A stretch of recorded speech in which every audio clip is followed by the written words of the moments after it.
Welcome to the Amazon Legends podcast, where we have real stories about making it big on Amazon. Our guests are CEOs of large companies and entrepreneurs who became powerful sellers, also experts specializing in helping sellers, and both former and current Amazon employees who will give us an insight from behind the scenes. Here's your host, Nick Urison. Welcome to another episode of Amazon Legends. My next guest today is a seasoned retail professional turned entrepreneur and inventor. And he's the founder and CEO of Killer Concepts and Rocksteady Corporation, proud father of two daughters. So everybody meet my guest, Jeff Leitman. Welcome to the show, Jeff. Thank you, Nick. It's great to be here. Well, it's great to have you here. So we're going to learn a lot from you today because you figured out a simple but effective way to increase your sales. It's so obvious, and Amazon actually rewards you for it, but people don't know. So tell us what that is. Well, in short, it's really making 2 and 2 equals 22. Well, I heard 2 + 2 makes 5 with the right partnership, but 22. Give us your version of it. How does that work? We're in the business of building a brand, and our products are, it's about driving traffic to our site. So getting the customer to the site is the heavy lifting. Once we're there, we're really trying to convert them. And by doing so, we're giving them multiple options. So a single landing page will have multiple ASINs, bundles that make sense, bundles that have value together, are priced together, and we can bring the traffic to the page and really try to find the right solution for them. So fundamentally, the answer is get multiple ASINs on a page, owning that page, and then driving traffic to the page and curating it to work together. Yeah, so this is actually something that Amazon likes very much, because when you are doing the bundling, so a lot of people have this misconception about multiple items. So I tell them, why don't you create bundles or have more than one SKU? Don't just have one SKU. So essentially what you're doing is you're creating a parent ASIN, right? A parent SKU, which really is not a SKU. It cannot be bought and sold. It's the child SKUs under it, or as Amazon calls, variations. And you can create them any way you want. And people think that means that you need to have different SKUs. You really don't. So you can take one of this and one of this and one of the other and create a bundle, or you can have a 3-pack, a 6-pack. So that's what you are referring to, right? By having 2 + 2, 22. Yeah, there's a few ways. So obviously you can create bundles and create single SKUs for a bundle, and that becomes its own ASIN. That's one model. But we are creating separate ASINs in the child-parent relationship, as you described, which can be, working with Amazon. Sometimes that could be a process, setting them up. There's another layer, a new process to learn. And you can't go willy-nilly. In other words, you can't have 2 products that have nothing to do with each other within bundles. So strategically building value and building more options that make sense at that time, that's totally aligned with what Amazon's trying to achieve and what we're trying to achieve, which is really to drive engagement on our page, and so that we can improve our key metrics. So, our tacos for total advertised spend for total revenue. So as we're driving to one campaign, it may support us on a separate SKU. So it's a one layer deeper where we're really seeing what's our total holistic return that we're getting on ad spend. Yeah. There is another, not so much trick, but it's the natural outcome, really. You can't really help the situation. But if you did this the right way, right from the get-go, you create a parent SKU, and then you have the child SKUs under it. What happens is, if this was a single SKU, you would start to receive ratings, right? So, and then you introduce another SKU, then that SKU, being a single ASIN, you would have to collect ratings again. But if you have a parent, any child SKU you introduce, now I see you smiling, it inherits the reviews already collected, by all the ASINs. So anybody who lands on that page they are looking at the total number of ratings or reviews on the product, right? Do you ever take advantage of that? Well, take advantage of is maybe, there's a double-edged sword to the Amazon rating system. And as much as we love them, it's always a process. But having an established product with lots of reviews helps you to launch new products. And certainly consolidating reviews across multiple items onto a single page is very exciting. For us, our product is the Rocksteady Stadium speakers. So we invented a new line of Bluetooth speakers that are infinitely connectable. We worked about a year and a half to develop that product and those cells and develop the ratings behind them, behind a 1-pack, a 2-pack, and a 4-pack, and then you can add more. And then this year, actually not this year, this week, we're finally launching a true add-on, a little advertisement here, the world's first, well, I'm holding up a blurry thing, world's first wireless portable subwoofer. So now you can connect this wireless portable subwoofer to these other speakers. So now we're building new bundles that go deeper. Now it's just Rocksteady Stadium speakers and then speakers and subwoofers. And so to launch a new product like the subwoofer on a page that's got a pre-existing series of reviews is a huge advantage to get something off the ground. Sure. Yeah. I mean, I can see that. So, yeah, I mean, this totally is alongside Amazon's, favorite things to create bundles by creating value. Rather than buy them one by one, when you put it together, you bundle it, it's a better price. It ups your average order value. In addition, it increases your conversion because it's much better to have multiple options on one page when you are already there. What comes up in the search results is just one item. But when you land, you've got multiple. It's much better for your advertising. There is no end to it. So this is definitely the right formula. So did you discover that all by yourself or somebody gave you the idea? Well, I would say we kind of looked to see, can we do this? So we found it on our own, I guess, from that standpoint. It wasn't a deep dive to figure out that it can be done. As consumers, we see you can buy, with some packaged products. I'd seen this as a consumer, but how to achieve it and make sure we're compliant was the next step. What's really cool is the fulfillment side. If you're doing bundles, you can create hard bundles and you can send them into Amazon for fulfillment, or you can do soft bundles where you're fulfilling it on your own. So when bundles become either very expensive or very large, or maybe you don't have the right packaging for it, you can start with fulfilled by merchant and still be able to create a soft bundle until you move to the right volumes where it justifies creating a hard bundle for that item. Yeah. So for the listeners' benefit, when you create a variation by making up a bundle or a pack, you have to issue a separate UPC for it, right? For sure. Yeah. Yeah. The bundle will need a UPC code. Yeah. And also, I'm often asked, so they say that, for example, if you sell the individual items on its own as singles, that's also possible, but then they have their own UPC. But when you're shipping to Amazon fulfillment facility, they may be packed in cases of 24.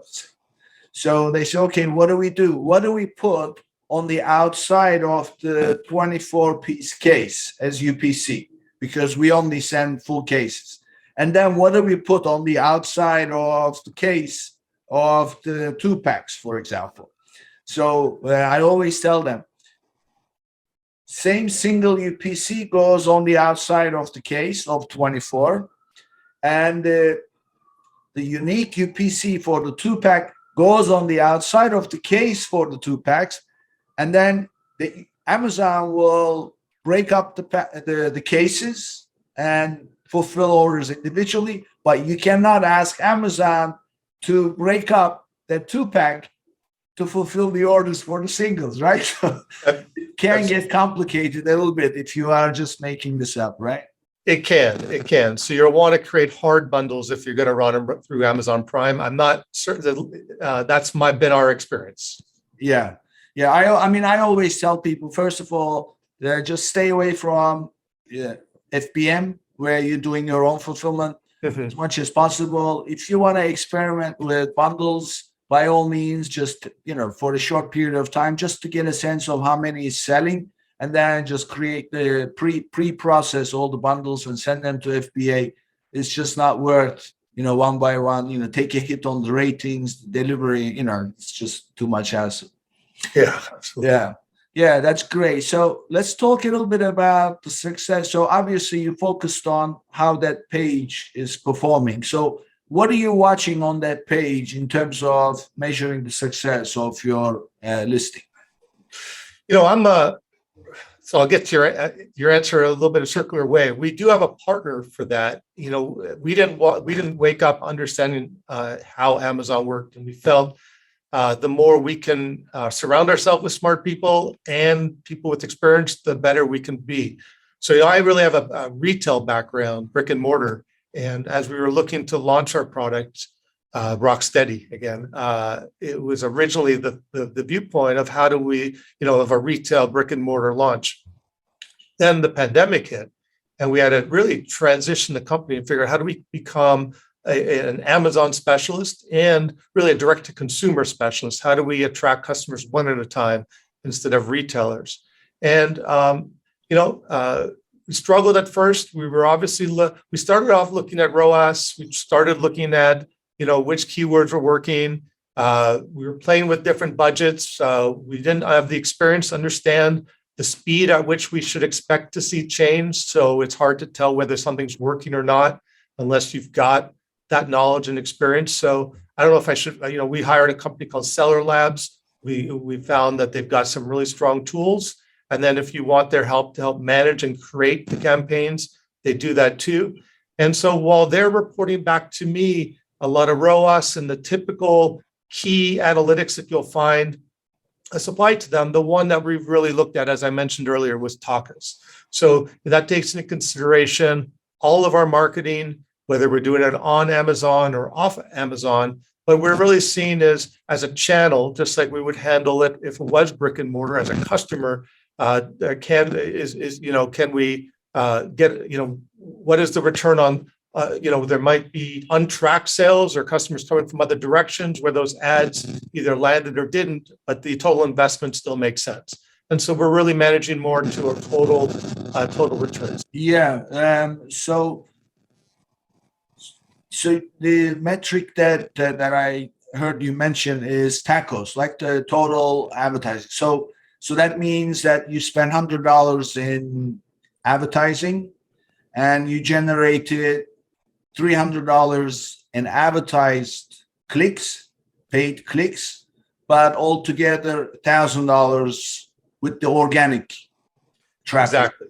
And what matters is $100 paid versus $1,000 generated in total. So that's the bottom line in the end, right? That's how it is. Exactly right. Yeah. So, what is share with us some of the numbers that you are achieving, as without giving us anything confidential, but what kind of and how it progressed. So at the beginning, where you started and what you are able to achieve now. Sure. So again, starting a brand out of nothing and trying to get a premium value and price, it's like moving a heavy mountain. So, originally the goal with ROAS was, hey, step one, we wanted to try to get to a 3x ROAS. As that ROAS was hit and achieved and got to 4, then 5, we moved focus more on tacos. And that was raising up from 9, 10, and 11. As the numbers got too high is when we really started increasing our budget. We want to bring that number down a little bit to see where you've got the law of diminishing returns, right? But you don't want to leave opportunity table. So as a goal, then we ran out of inventory. So that's a different story. We've been out of inventory for 45 days, and now we're starting again. We just today started up the campaign again, get the wheels going, get our rankings back up, get our page up. So we're going to relive our lessons we learned. So really the first goal was to try to get about a 3x ROAS and bring that up to 5 or 6. And as a tacos, our goal is to get it back up to 9 to 11, and then as our inventory issues resolve, we have more inventory in transit that we hope arrives in time. Then we can really start scaling our advertising and really push that number. And we don't want to push that number up. We'll want to be pushing it down. I'll be very happy with probably an 8. Tacos would be a nice place to be. And then when we're at 8, we'll reevaluate. It's really about driving growth and market share at this point for our company as we build our brand. So you introduce another fact. So let me understand. So on your ROAS, that means advertising spend versus the sales generated from advertising. So that's about 30%. Is that the case? Well, great question. So you gave the example earlier. If we were to spend $100, 3x ROAS would suggest that we want to see $300 of sales off of $100 ad spend. That's an expensive proposition because you still have product costs, fulfillment costs, all those things, but it's your first real KPI or key indicator that you want to object to. The goal with advertising is you want to see if you can get a message that resonates to the right audience, and then see if you can scale it. It's like putting gasoline on a fire, right? Okay, now we've got something that works. It's getting a good conversion rate, so the page is converting. The right eyeballs are getting onto it, and they're being brought there with maybe the right purchase intent. And so if we can reliably get a return on that ad spend, and so instead of looking at spend $100 to get $300 of sales, and again, that's the way it's being reported. That's a click through. I see the ad, I click the ad, I buy the product, or I come back a little bit later with the same login and buy it. That's calculated in your ROAS. But then if I come back a week later, or I come back from a different computer, or if I come as a result of it moved up the ranking page, or I found it on a Facebook ad, and I still buy it on Amazon, well, we want to count you too. And that's where we talk about tacos, which is the total ad spend against the total revenue. And so it's a healthier number to look at because it gives you the ability to, frankly, it gives you the ability to invest a little bit more because you have your eyeballs are really on the big picture. Because if you're sub 3x ROAS, or if your margin doesn't support that type of spend, then really you're spinning your wheels, and you have to find that balance point where you're able to support that and support your company. Yeah. So, and the takeoff ratio is, you mentioned 9 to 10. So that means for $100 ad spend, you have a total of $900 or $1,000 in sales. Sure. If we were having a 10x tacos, $100 ad spend, $1,000. That's a very good number, by the way. I mean, that's a great number. So, yeah. So the reality, the other reality, unfortunately, is when you increase the ad spend, it doesn't just reflect directly to your tacos, right? At some point in time, it starts to plateau. So at that point, you need to find other ways to bring more traffic. Well, you have to continuously monitor and update your keywords for sure. As certain keywords are no longer performing, you want to have other ones as well. And you can certainly look at what is working for other companies and try to jump onto other rising stars. So there's a lot of that going on. So you have to manage that process, and you have to enjoy that. It's the only way to do something well. And I can honestly say I don't. So unfortunately, I know enough to be dangerous and to find people that do really understand that and enjoy optimizing that.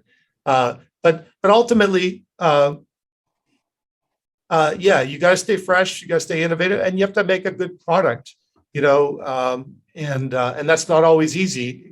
Despite there's always, especially your product is determined by performance and by some of the reviews. And some people, the review process, it's wonderful, double-edged sword. Sometimes the reviews are just unfair and they're mean, and their voice can be loud. And it's typically the people who are motivated to write a review. With that said, I'm not complaining. We're happy and we've got a great product, and we believe. that our 4X 4-star plus rating reflects that. But it's as an owner, as an inventor, it can be heartbreaking. You take it personally. It's all, of course. People say, this is another thing. They say, you are having a conversation about what you do and your particular specialty, and you get upset. And then when you start defending it, they say, why are you taking it personally? It's only business. Well, there is no, in my book, at least this is my philosophy. There is no such thing as business is different than personal. Business is personal. Yeah. Whatever you have personally, as your attitude, your knowledge, your experience, everything translates into business. How can you ever separate business and personal? One doesn't exist without the other, right? Everything is personal.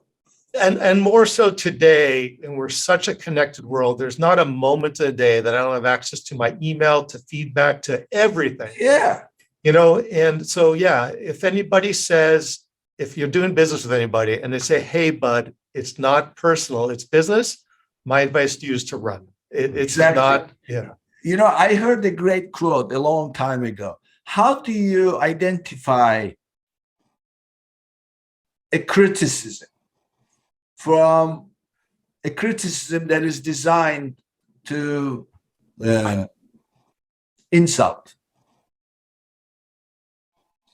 And that's exactly what it is. When you hear it, it's designed to insult, right? That's how they are saying it. Then it's not a criticism anymore. Whenever anybody's willing to tell me anything and waste their breath, if it's feedback or criticism, there's value in that. I want to hear it. So in many ways, I want to say thank you. Emotionally, we react to tonality, choice of words, motive, and all of the above, which makes it personal as well. So emotion breeds emotion. And we, as leaders, we have to rise above that. We have to see the strength of what's in there.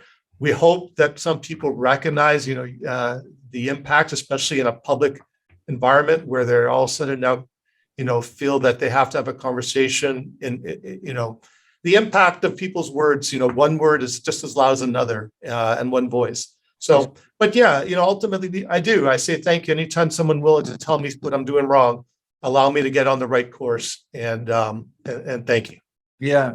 So, do you take advantage of any of the programs that Amazon offers for brand registered sellers?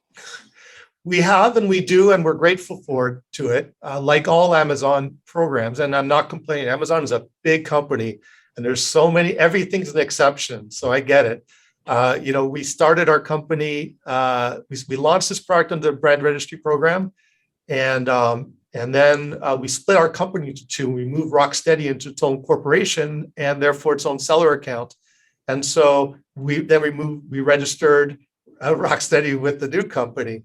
And now, because the product is registered with Rocksteady, a company I own, and Killer Concepts, a company I own, whenever we try to make changes to our page, we can't, because the brand registry team on this side says, no, they own the brand. So we go to this side and we try to make it, no, they own the brand. So we literally have been maybe there's an Amazon listener who can help us, but we spent over a year trying to make improvements to our Amazon page and little modifications. And every time we think we take a step forward, a step back, and we've hired consultants, it's tricky. But the concept of the program, is wonderful. Because I remember Amazon before brand registry with some of our other brands, especially under Killer Concepts. And we were getting products copied, which is a great flattery, but we were getting a lot of products copied and a lot of issues that I think that Amazon stepped up and at least put together a program that tries to address the issue of piracy or copyright and trademark infringement. Yeah. So there are some programs that were introduced like in the last 6 to 8 months, maybe a year, some of them, that are designed to do a lot more than what they are offering to other sellers, as long as you are a brand registered seller. Like, for example, one one of my favorites is Amazon attribution. Are you familiar with Amazon attribution? I'm not, but I want to be. So Amazon attribution is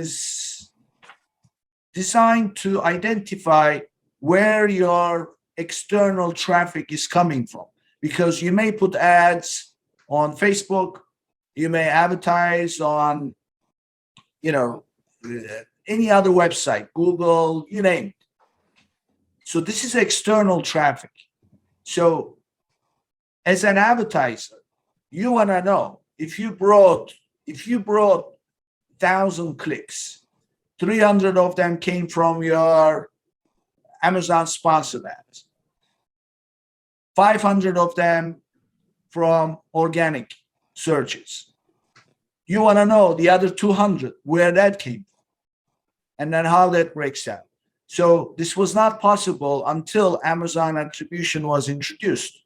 So there is a special way to generate the links for the ads, and then Amazon system will track and give you. In addition, to make this better and incentivize sellers to bring more external traffic to Amazon, which means more buyers, at this point, everybody knows Amazon, but let's face it, the more traffic you get, the more business you are likely to get. So rather than just offer advertising on Amazon, which is only going to people who are already on Amazon, they said, we want sellers to have the incentive to bring people from outside Amazon. So there is a program that works for sellers who use Amazon attribution, and that program is called Brand Referral Bonus Program. What that means is, if as a brand registered seller, you use Amazon attribution and you advertise outside Amazon, you bring business and you generate, say, $1,000 worth of sales by bringing people from outside Amazon. They give you back 10% of that sale as a rebate. It's money back in your pocket, a percentage of your sales. Now, the percentage varies based on category, as well as your order value and things like that. But if you study the program, you'll see generally it's around 10%. Unless you're selling like real low ticket items, like $2, $3 items.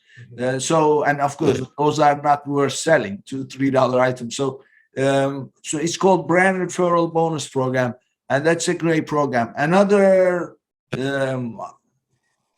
feature that I like very much, since I'm always into metrics and data, and that is the search query report, where brand registered sellers can see what search terms are resulting in what click-through rate.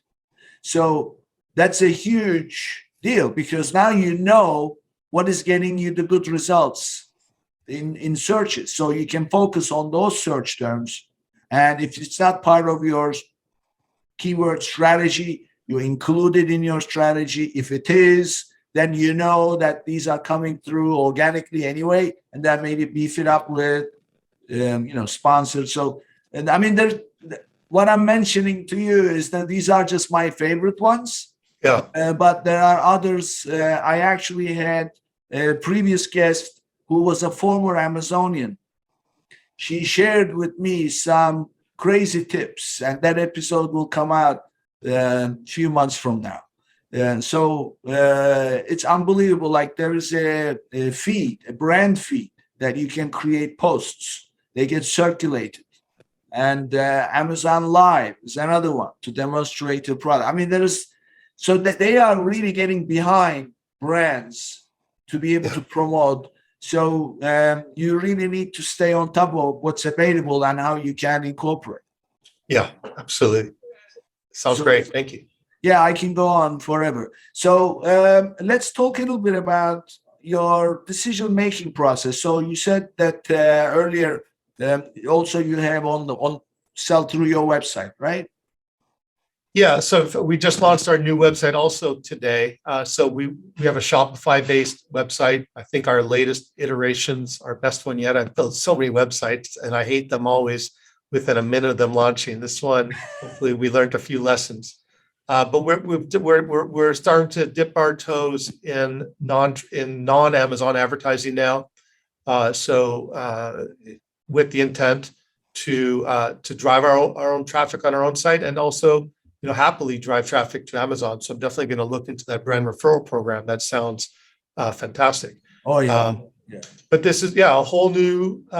You've got a lot more flexibility and challenges with respect to creating content. The Amazon system is so simple, because you're really promoting an item and it's an equal playing field. Now you really have to push the boundaries of creativity, drive messaging. So it's another investment. But it all kind of works towards the same goal, which is really developing an ability to communicate directly with the customer and then market to them. And that's one of the things we wish we can do more on Amazon. For instance, we've sold all these speakers, and now we've launched an add-on, a subwoofer. It'd be great if we could go back and retarget those customers, and it's easier to do that outside when you control the ad spend through off the site. So we're hoping that we could find that opportunity or that ability to do that on Amazon as well. Are you familiar with that? Yeah, as far as retargeting the previous buyers. Yeah, with an add-on. Go ahead. No, I'm not. So tell us about it. Well, the answer is we don't know if we can. Everybody who bought our speakers, their experience by adding one of our subwoofers elevates it in a way that's hard for me to explain. It's just adding a subwoofer to a portable Bluetooth speaker. We're the world's first wireless portable subwoofer, which is pretty exciting. We're not only the first, we're the only. And the experience of adding bass to a speaker, especially one like ours, we have a high fidelity speaker, so it's got a dedicated tweeter, mid bass driver, and bass drums, and the sound is great, as good, if not better, than any Bluetooth speaker, I believe, on the market. Adding multiple speakers allows you to really expand the space and improve upon the space. You can make one a left channel, one a right channel, and you can mix and match and switch them on the fly. Adding a subwoofer, dropping it anywhere, the bass becomes non-directional, meaning one subwoofer can support a large area where you may have several speakers. But adding a subwoofer just brings us warmth up from the bottom of the room. And all of a sudden, it doesn't sound like a portable Bluetooth speaker system anymore. You've now got a system that sounds better than probably most wired systems, and certainly better than people. You can pack them up, take them to the park, use them in your house, in your backyard, front yard, anywhere you go. So that's the category we're building. It's called the portable sound system, and so that's really this week is the launch week, which is exciting. Oh, well, it is. So as far as your start on Amazon, Yeah. so was that after you launched your website, or was it at the We built them at the beginning? same. We built them at the same time. They both launched the same time, and then we sat back and we said, okay, now how do we make these work? Our first focus was Amazon. There's a trust factor there. There's a established process there. It was more understandable. So we focused first on really making sure we had a good page with good A+ content. We've got to update that now that we've launched into subs. So that's the next challenge where we talked about. I can't change the page because of the brand registry, but we're working towards that. Yeah.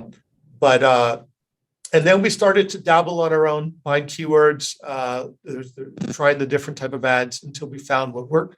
And so we really spent the first year focusing all of our marketing on Amazon. It's only now that we're looking at outside of Amazon to be an add-on experience to that. But Amazon still, that's the core of our planned growth, both domestically, and now Amazon's offering some new services. Fulfilled, you'll be able to use your same inventory to fill orders in Canada and Mexico starting soon, and that's a very exciting new solution.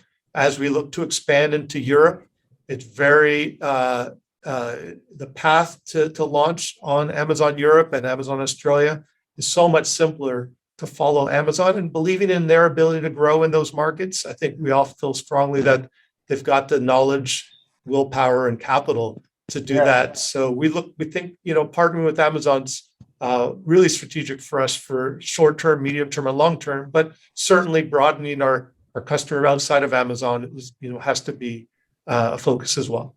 So since this is fairly fresh for you, share with us some of your experiences in terms of launching on Amazon. How much time did it take for you to stop investing? Because, you have to invest at the beginning. You have to invest money, you have to invest your time, and still it takes time. So how much time does one need to invest, and how much they have to allow themselves before they say, okay, this is now running, I know what to do, I'm not going to panic every time something happens, and at the same time, this is how much I'm generating every week, every month, whatever. So give us some sense of it. Yeah, I think it certainly is dependent upon the product, and so I'll give you kind of what's happened with us. And it was there were some critical milestones that occurred where you didn't panic, and so a lot of it starts with having different goals, right? So maybe at first you're measuring page traffic, or at first you're measuring, and you just want to be able to see that there's some metric is trending in the right direction early on. Anything can hold on to say that, hey, I'm out here, right? Page views, okay, but I'm not converting. Work on maybe some price offers, or work on improving your messaging, improving your bullet points or your videos, and different type of content. Or are you targeting the right demographic? For us, I would say once we got to 100 reviews, that was a milestone, and that felt like a little bit of momentum or wind in our sails at that point. We could get people to our page with more reliability. Once we had we did start to do some press, some PR campaigns as well. So once we had some reviews, some web search support. So for us, it was probably it took us a good 6 months before we really felt we had our hands on the reins. That we knew, okay, now we can start experimenting. We can start growing our budget. We can start taking more risk or taking more chances. So as far as the 100 review milestone, what is the ratio roughly that you get? How many orders does it take for you to get one review?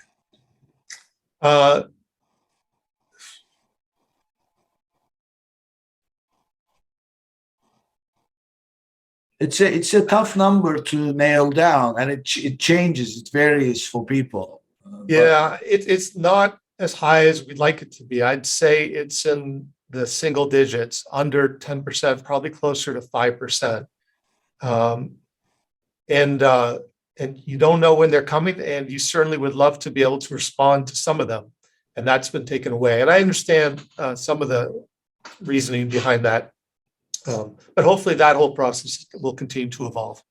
Yeah, I mean, reviews are big for Amazon. So you heard, I mean, as we record this in July, end of July, a couple of weeks ago, we had I remember seeing this news that Amazon sued a bunch of Facebook group administrators. These Facebook groups were about collecting reviews. So they sued the admins. They went after the admins. And of course, they removed the reviews. So they're making a big deal. So they want the reviews to be authentic. So it's arguably, one of their biggest competitive advantages amongst all the other things that they're doing from a supply chain and systems standpoint.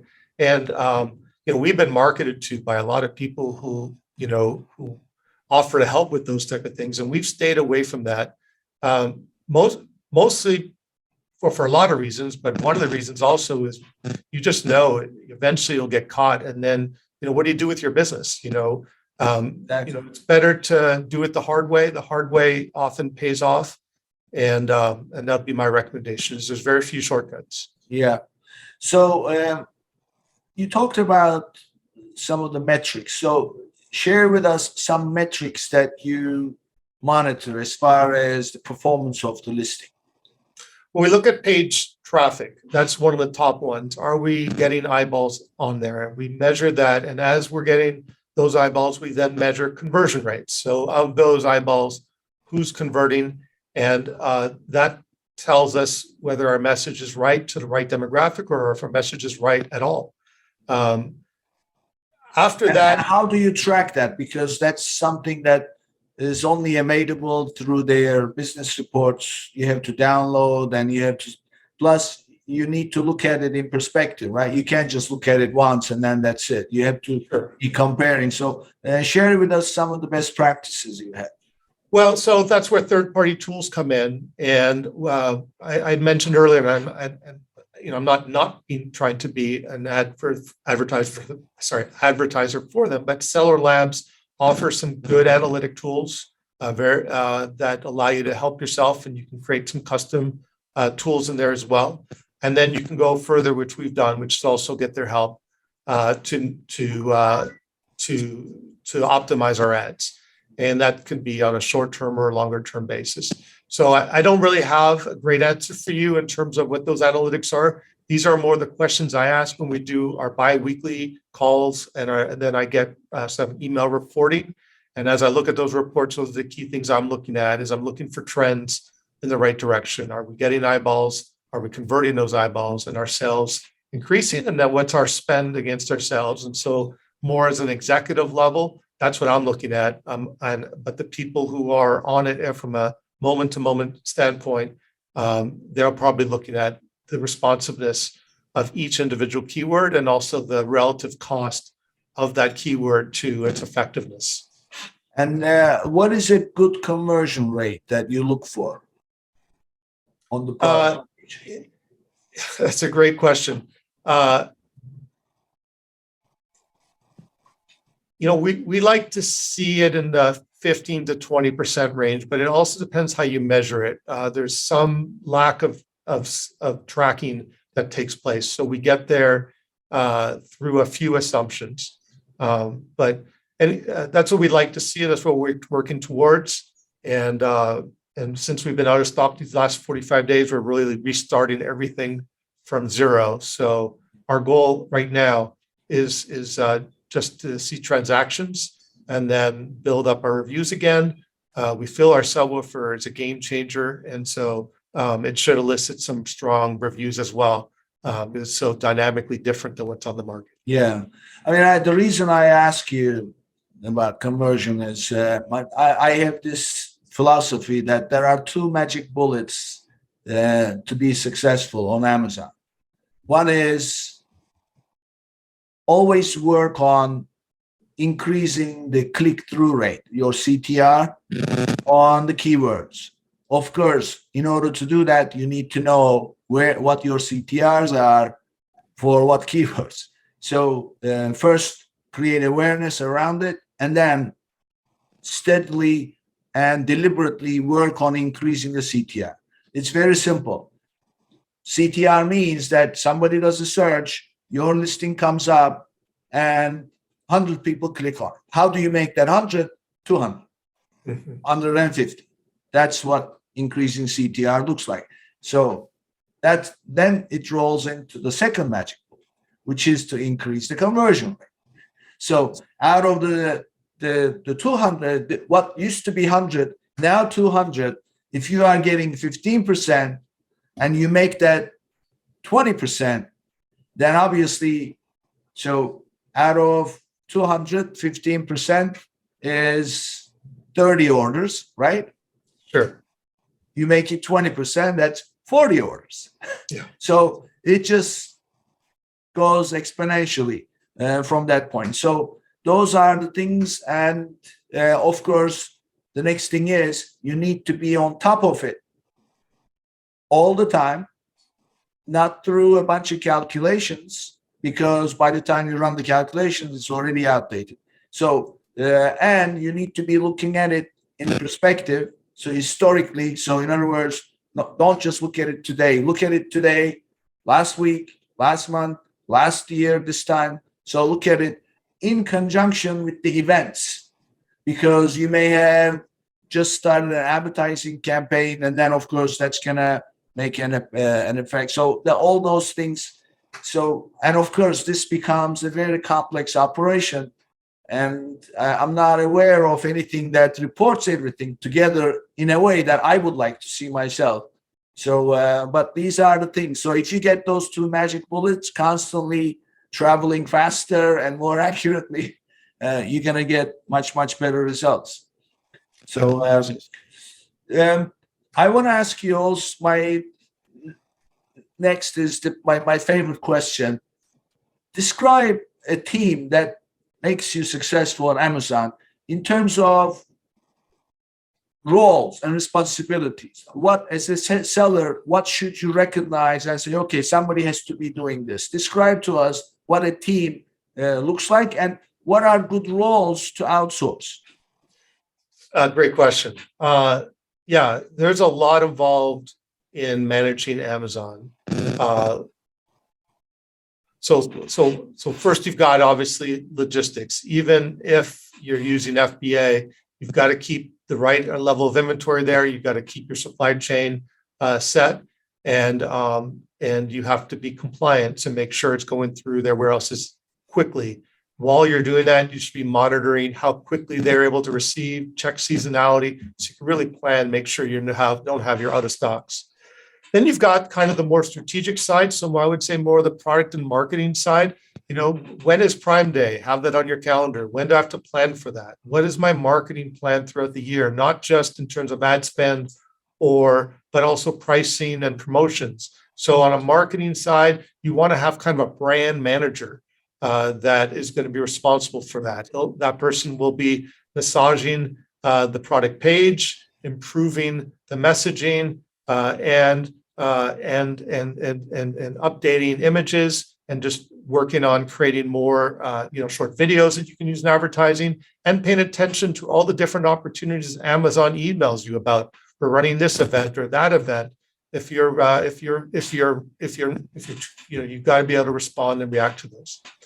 And so that's one person. You got logistics. Now, logistics would be a person that shares skills or responsibilities across the company. And then on the analytics side, we see that as its own role. A lot of times people consolidate their marketing and their keyword advertising or Amazon marketing as one person. And it's really two different types of people. And if you can divide that, you can. And as I mentioned, that part we split out of the company. So the analytics side, optimizing our advertising, keep refreshing it and constantly improving it. That's where we went to an outsourced solution. And then after that, you've got your basically digital assets. You've got digital asset creation. If you're lucky, or if you hire well, you can have somebody with some Illustrator type experience on your team already. But it really depends on how deep and how committed you are to creating new content. So that's really our team. Yeah. How about the financials? Sure. So on the accounting side, we have the person who does our books is experienced with Seller Central, understands the reconciliation of that. And if you didn't understand the reconciliation of Seller Central, then it's going to be tough, because there's so many transactions. There's a lot of invoices going all over the place. It's hard to reconcile. To some extent, it's almost impossible to reconcile it to zero. But certainly, it's helpful that the person who does our books, Shira, she's fantastic and understands, can speak the language. Do you rely on manual reconciliation of the settlement report, or do you have some kind of automation?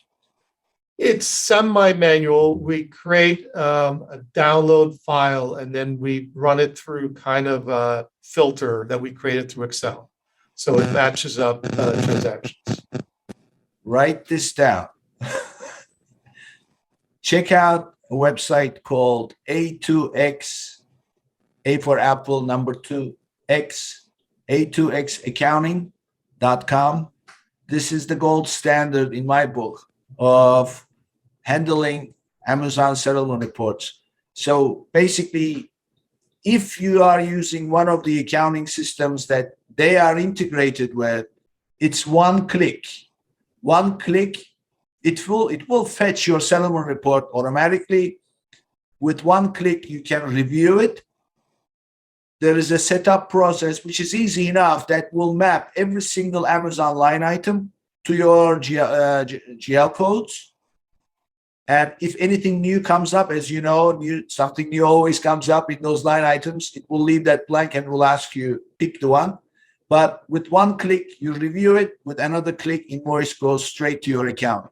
If you are not integrated with anything, you can take that and then make it an invoice and post it yourself manually. What matters here is it analyzes those hundreds and hundreds and hundreds of lines into gross sales, sales tax collected, if any, if applies, promotions, refunds, blah, blah, and then it will give you the total breakdown.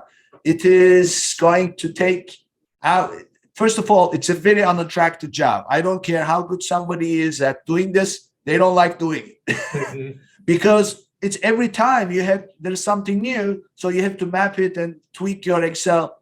No more Excel work. One click, you download, worst case scenario, you post it manually. If you are integrated, then it's just a couple of clicks and it's done. So I would highly recommend doing this, because you don't know, if you don't fully analyze and post, you don't know what's going on.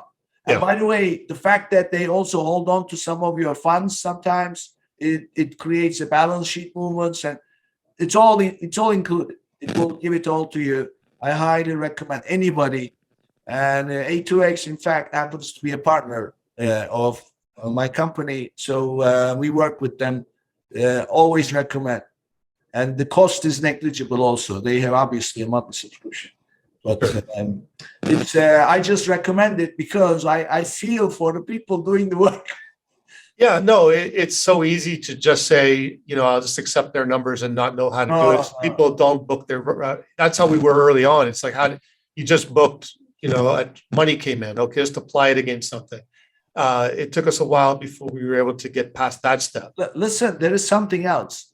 You may accept their numbers, but you have to declare their numbers as they declare to the IRS and everybody else, because the other challenge with, if you want to call it a challenge, you can't really hide any online stuff because you are online and the whole world sees you. And if it came down to it, they can subpoena anything and then they can exercise the, and so all it takes is, to attract the government, it's not big deal, especially when it's hungry already. Sure. So, all right, this is great. So let's get into about who you are a little bit. So tell us about, where you're based, start with that, and then take us back to where you grew up and what were some of your interests so that led you to doing this kind of work. Sure. So I live I'm very fortunate. I live in Irvine, California. I've got a wife and 2 kids, went through K through 12 in the same house. And we were able to really enjoy, I moved here. So that's where I am now. And been here since, almost now half of my life. I was born actually in another country. I was born in Montreal, Canada. So a bilingual city. I trudged through the snow and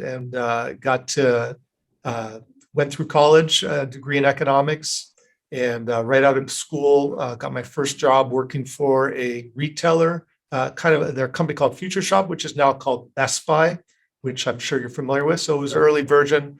Best Buy was acquired this company, Future Shop. So after about a year on the sales floor, this was at the time when the computer phase was going crazy, and I was selling computers and had to become very proficient in understanding the technology.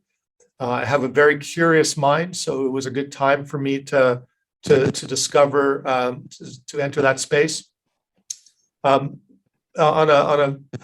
always been a risk taker, and also not afraid of making big changes.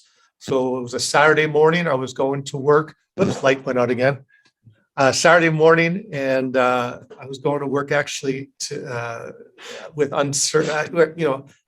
Basically Saturday morning, I was going to work to quit, but instead I got promoted, and I moved to Vancouver, which is kind of like moving from New York to LA. That's how far that is. So Saturday morning that happened. Monday morning, I'm in Vancouver as the new place where I live, and worked at the corporate office there. I was a buyer, and moved up that chain. I did that for a few years until I met the woman who eventually became my wife, and again dropped everything. So about 2 years into that, I moved to California. I figured out how to get a visa. Started working here, and so I like to say I moved to this country with $3,000 in my pocket, and on the first day, true story, I bought a $3,000 car. So then I got back to work, ended up back in Texas, where I became a buyer again for CompUSA. They were, the 800-pound gorilla for several years, a great company in their day. And then once the kids were born, decided to come back and move to California so they can be near their family, so cousins, aunts, uncles. So really, I had moved from CompUSA looking to come back to California. I entered the supply chain industry. So there was a company that I was with that was building supply chain solutions for retail products, and learned a lot about supply chain. And then then back in 2011, I was again at a moment where I felt my career needed to go in a new direction.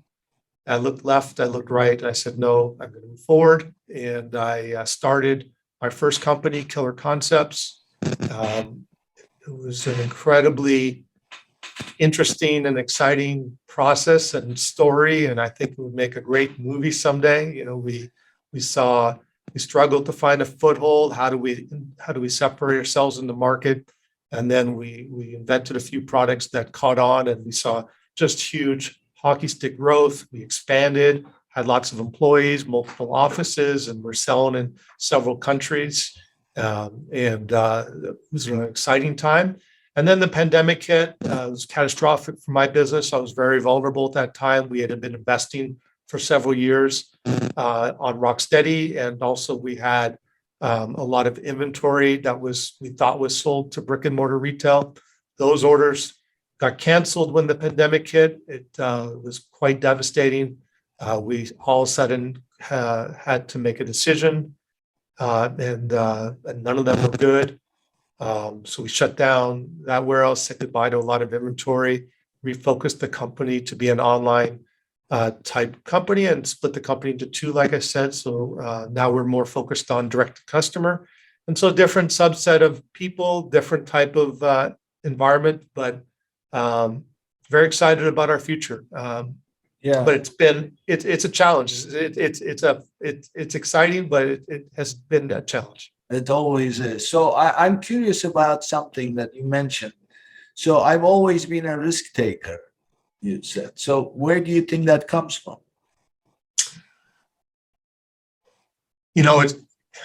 I'm either,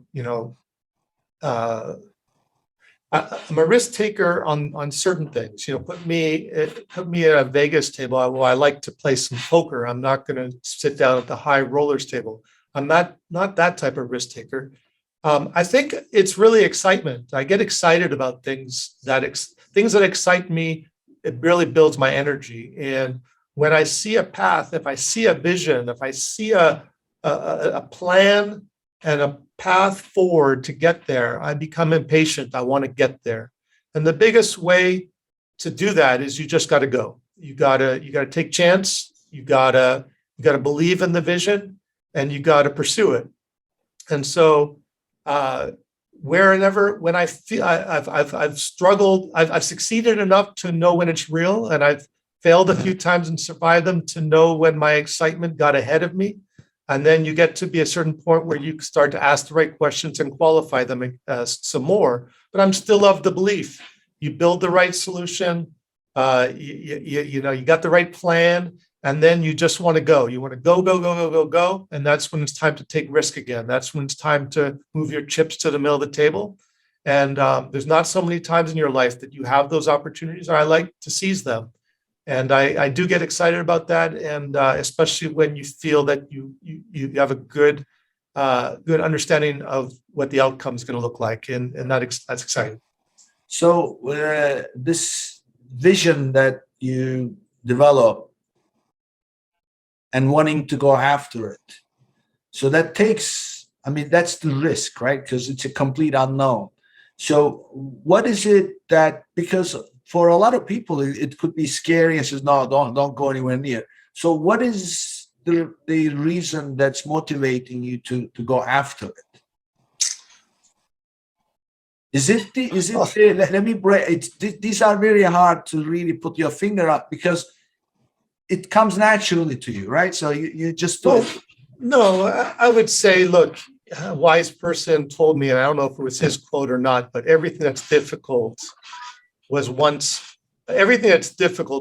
easy, and everything that's easy was once hard, or everything that's difficult becomes easy, and everything that's easy was once hard. Sorry, I butchered that. And the idea is that experience and practice makes perfect. And so early on, when I started Rocksteady, or when I started Killer Concepts, our first product was the Rocksteady XS, and you know, at some point, you know, you designed the product, you made the investment to find a factory, you're ready to go to production, and you look at each other and what do we do now? And I said, I guess we built some, right? I guess we now go spend money and hope that we can turn it into a business. And you know, maybe that first investment, which was large, was maybe $50,000 to $70,000. And then you grow, you know, eventually, before you know it, you're wiring $300,000-$400,000 at a time to a factory somewhere, and you know, you hope that you've made the right decisions along the way. You hope you're putting their inventory against a proper forecast. Certainly, we're not going only by feeling. We run, you know, as the company grew, we understood the value of analytics. We understand the value of P&Ls, or income statements and balance sheets, and understanding historical data, and then driving a forecast, and then betting that forecast, you know, how realistic. And then with the business that I'm in, the business that we're in, we don't build to order, we build to forecast. So you have to have the confidence in your forecast to But you know how it is. I mean, nothing is as simple as that. I mean, those things. So at the end of the day, and you know this very well as an entrepreneur, it all comes down to, you can have all the facts and figures in front of you, and you know, whatever the facts and figures are saying as sure thing, of course, that's not a decision. That's natural. But it's not always like that. And a lot of times it's a judgment call. It's the gut move. So that takes a lot of inner strength and discipline. So what I want to know in your case is, where did you acquire that kind of a strength? What conditioned you to be able to do these things? Sure. And I think that my career gave me that. So a lot of people don't understand what the job of a buyer is for a retailer. When you become the buyer, you're effectively the CEO of a category of products in those stores. So if you walk into a store and you see a whole bunch of products, somebody chose those to be in front of you. They're responsible to manage the life cycle of that product, which means to get out of the inventory as that product is getting old, or to refresh it, or when there's new versions, and so on. So the process of going in with your open to buy, which is basically your budget, and getting in front of your inventory planning team and fighting for those dollars, you can spend it on this new inventory. That's training. And then ultimately, if I don't make those right decisions, I either get fired or I don't have as much open to buy the next month. So I would say that my experience having been a buyer certainly prepared me. I had been used to signing $1 million purchase orders in the past. It's a lot different when it's your own money, and when the mistakes are felt by you. But I guess it built the understanding, at least how to make the right analysis to make sure it's the right decision. That's great. Well, thank you, Jeff. So share with us your contact information, how people can contact you and reach out. Sure. So our website is rocksteadyaudio.com, which is a mouthful. So Rocksteady, ROCKSTEADY, Rocksteady, audio, AUDIO. And I'm Jay Leitman at rocksteadyaudio.com. So JLEITMAN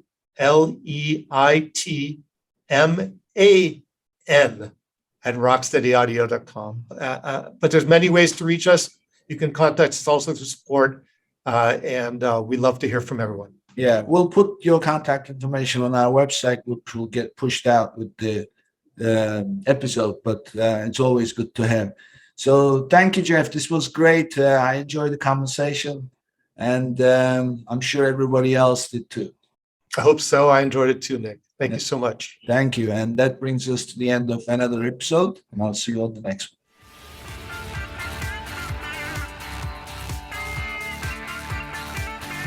Thank you for tuning in to today's episode. Be sure and subscribe, rate, and review our show. And be sure and share an episode with a friend. And thank you so much for being with us today. We'll see you next week here on Amazon Legends.